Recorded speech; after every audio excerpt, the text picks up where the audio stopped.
Panalangin tayo. Panalangin natin si Ate Robert. Atakan ng kamay. Tungo sa kanya. Panginoon, salamat po sa buhay ni Ate Robert. Instituto. Kapatuloy niyo po pinagpapala. At lalo niyo po kinukuha sa mga salita. Salamat sa dito namin ito, Panginoon. Na patuloy na nagiging pagpapala. Hindi lang sa kanilang pamilya, kundi sa amin lahat na mga anak mo, Panginoon. Patuloy mo Diyos, gagamitin mo siya, mighty na siya mo sa. At naman ang kanyang nasa ng puso niya. Pagkaroon mo, Panginoon, at aming hilig na sa tanagpeto ng kanyang buhay, financial, material, Amen. emotional, lahat spiritual, Panginoon. Nagpala niya. Yes. Sabihin sa pagpala ko para ano man sabihin ng mga labi, pagpapalain mo, kung gagawin na kayo ng kulay, pagpapalain mo, at pumunta mga pagpapalain mo.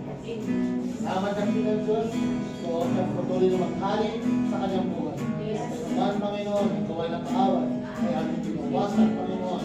Ano ba sakit lang naman man, lagako o ano man, disgrasya man, ano, lakasan yun, ay aming tinatan, pinawasan sa pangalan.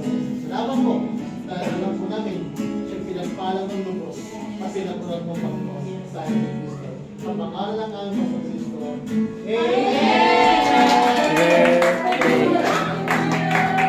Happy birthday to you. Happy birthday, happy birthday, happy birthday to you. Happy birthday! Happy birthday to you. Happy birthday. Birthday to you. Happy birthday. Happy birthday, happy birthday to you. Happy birthday!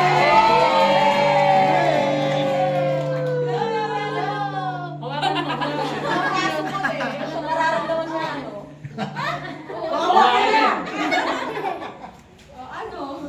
Yeah!